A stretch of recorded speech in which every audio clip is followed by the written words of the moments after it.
Welcome to a story that changed the world forever. A story of power, fear, and destruction. This is not entertainment. This is history. Before the world knew his name as a symbol of fear, he was just a broken young boy searching for identity. Adolf Hitler was born in Austria in 1889 into a strict and unstable household. His father was harsh and controlling, and his mother was the only emotional support he had. As a child, he dreamed of becoming an artist, not a leader, not a soldier, but a painter. He loved drawing buildings and landscapes and imagined a quiet, creative life. But reality was not kind to him. When he applied to the Vienna Academy of Fine Arts, he was rejected not once, but twice. This failure shattered his confidence and pushed him deeper into isolation. He moved to Vienna, where he lived in poverty, sleeping in shelters and selling small paintings just to survive. These years shaped his mind. Loneliness, frustration, and anger slowly began to control his thinking. Vienna was a city full of different cultures, religions, and races. Instead of learning tolerance, he absorbed hate-filled ideas that blamed others for his own failures. Then came World War I. He joined the German army, and for the first time in his life, he felt purpose. The battlefield gave him identity, discipline, and belonging. But when Germany lost the war, his world collapsed again. He did not see defeat as reality. He saw it as betrayal. This was the moment when the artist who failed turned into a man filled with rage, a man who believed the world owed him something. And this is where the most dangerous journey in history truly begins. After being rejected twice by the Vienna Academy of Fine Arts, Hitler's hopes shattered completely. This rejection was not just about art. It broke his confidence, his identity, and his future plans. He began living a lonely and difficult life in Vienna. He stayed in cheap hostels, struggled for food, and spent long hours reading newspapers and political pamphlets. Slowly, his mind started changing. Instead of blaming circumstances, he began blaming society. Vienna at that time was a multicultural city. People from different religions, cultures, and backgrounds lived together. But Hitler did not see diversity as strength. He saw it as a threat. This was the period when his thinking became darker and more extreme. He started believing that Germany's problems were caused by certain groups of people. These ideas were not born overnight. They were shaped slowly through anger, frustration, and personal failure. In 1913, Hitler left Vienna and moved to Munich, Germany.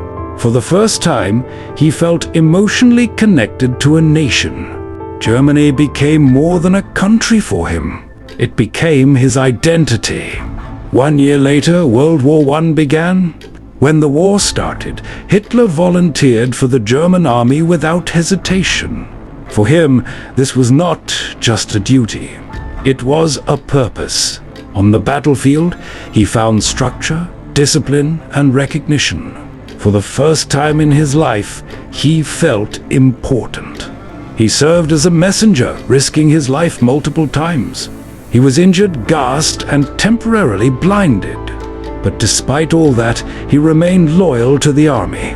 The war gave him a sense of belonging, a sense of pride, and a belief that he finally mattered.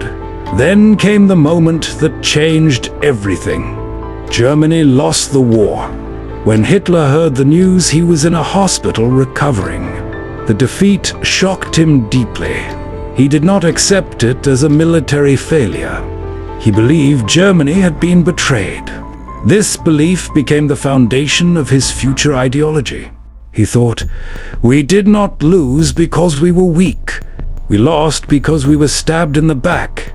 This idea became powerful fuel for his anger. After the war, Germany was in chaos. Unemployment was high. People were hungry. The economy was collapsing. The nation was broken.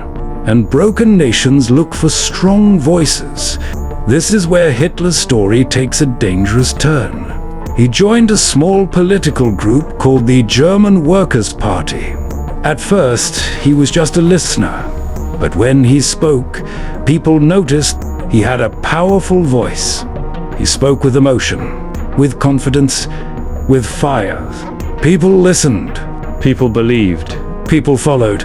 This was the moment Adolf Hitler stopped being just a failed artist and started becoming a political force. Hitler soon realized something important. People were not just listening to him, they were believing him. His speeches were different. They were not calm. They were not gentle. They were emotional, fiery, and full of passion. He spoke about pride. He spoke about pain. He spoke about a future where Germany would rise again, and the crowd felt it. For a nation that was broken, humiliated, and lost, Hitler sounded like hope. The small German Workers' Party began growing rapidly. Hitler renamed it the National Socialist German Workers' Party, known as the Nazi Party. He redesigned its image. He created strong symbols. He used powerful slogans. He understood one thing very clearly. Politics was not just about ideas. It was about emotion. People didn't just hear him, they felt him. Soon, halls became too small for his rallies. Thousands gathered just to listen. His voice echoed through crowds like thunder. He spoke of unity. He spoke of strength. He spoke of a Germany that would never bow again. And the people cheered. For many, Hitler was no longer a man. He was becoming a symbol. In 1923, filled with confidence and ambition, he made his first dangerous move. He tried to take power by force in an event known as the Beer Hall Putsch. It failed. Hitler was arrested. The dream of immediate power collapsed. The world thought his story was over. But sometimes, failure is just another beginning. In prison, Hitler did something unexpected. He didn't break. He didn't give up. He wrote. He wrote a book that would later become famous, Mein Kampf. In it, he described his beliefs, his anger, his vision, and his future plans. Prison became his classroom. Silence became his teacher. And patience became his weapon. He realized power would not come through violence alone. It would come through politics, through influence, through the system itself. When Hitler was released, he was no longer reckless. He was calm, focused, strategic. The fire in his heart was still there, but now it was controlled. He began rebuilding the party, step by step, speech by speech, mind by mind. Germany was still suffering, and suffering people are always searching for hope. Hitler was ready to give them a story they wanted to believe. Germany in the 1920s was broken. The economy was collapsing. Jobs were disappearing. People were hungry, desperate, and angry. Hyperinflation destroyed savings. Families could not afford bread. The Treaty of Versailles had humiliated the nation. Every corner of Germany carried a sense of defeat. And the people wanted someone to blame, someone to promise strength, someone to make Germany proud again. Hitler stepped into this chaos like a storm. He traveled city to city. He gave speech after speech. The crowds grew bigger. His words became their obsession. Every phrase, every gesture, every glare, it was calculated. He was no longer just a speaker. He was a performer, a leader, a symbol of hope for a lost nation. He attacked political opponents with sharp rhetoric. He blamed the weak, the traitors, and those who had betrayed Germany. The people were mesmerized. They were angry. They were ready to follow. By the late 1920s, the Nazi Party became a political force. Elections were approaching. Hitler's speeches were filling halls. People chanted his name. Newspapers were reporting every rally. He was no longer invisible. He was unavoidable. But Hitler did not rush. He had learned from failure. He knew power would not come overnight. He studied politics, propaganda, and media. He perfected the art of manipulating emotions. Fear, pride, hope, and hate all became tools in his hands. The people saw him as their savior. They did not notice the dangerous ideology behind his words. They only felt the promise of strength and order. By the early 1930s, Germany was ready for a man who could change everything. And Hitler was ready, not with weapons this time, not with rebellion, but with politics, speeches, and relentless strategy. He was no longer a failed artist. He was no longer a soldier. He had become the dark force that history would never forget. By 1930, the Nazi Party was no longer small. They had grown into a powerful political force. Hitler's speeches filled large halls, streets, and plazas. Millions were listening, believing, and following. The economic crisis and fear of communism made people desperate for a strong leader. And Hitler presented himself as that leader. He promised order. He promised pride. He promised Germany's return to greatness. But behind the words lay a dangerous ideology: hatred, manipulation, and control. Yet, most Germans saw only hope. In 1933, after careful planning and political maneuvering, Hitler was appointed Chancellor of Germany. He had achieved the impossible, from a failed artist to a soldier to a prisoner. Now he stood at the top of a nation. Once in power, he moved quickly. Opposition was silenced. Propaganda spread his vision everywhere.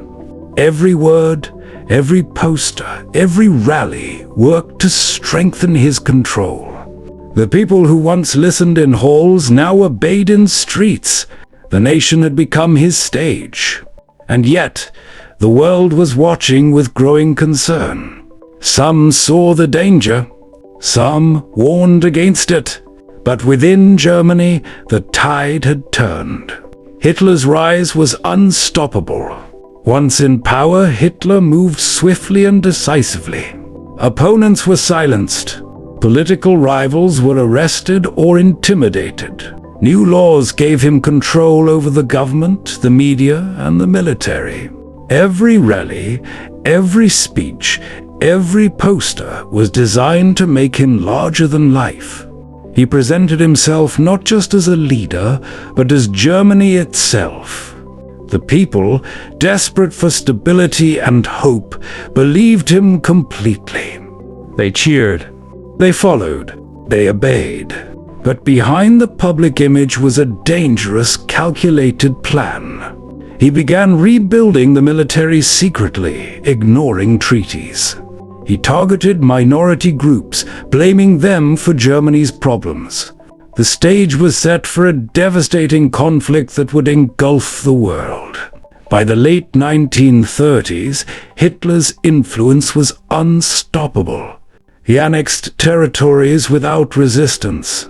The international community watched with unease, but few dared to intervene. Inside Germany, propaganda controlled every message.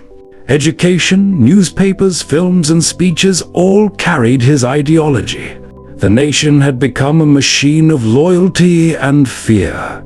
Yet, even at the height of power, cracks began to appear. Not everyone supported him. Whispers of fear and opposition persisted. But Hitler had learned to manipulate, intimidate, and eliminate threats. By the late 1930s, Hitler had transformed Germany into a nation of obedience and fear. Propaganda filled every corner of life. Schools taught loyalty. Media spread his ideology. The people were consumed by hope, pride, and terror all at once. And then came World War II. Hitler's ambitions were no longer confined to Germany. He invaded neighboring countries, seeking expansion and dominance. Millions of soldiers marched under his command. Cities burned. Lives were destroyed. The world was witnessing a nightmare. Yet Hitler remained confident, almost untouchable. He believed his vision was unstoppable. But history has its own way of balancing power. Alliances formed against him. Opposition grew stronger. Resources dwindled. The war began to turn. By 1945, the dream of empire collapsed. The Allies advanced into Germany. Hitler's power crumbled. In his final moments, isolated and defeated, he realized that all his ambition, all his hatred had led only to destruction. History remembers the choices we make and the paths we follow. Learn from the past to shape a better future. If you want more stories that reveal the truth of the world, subscribe now and stay curious.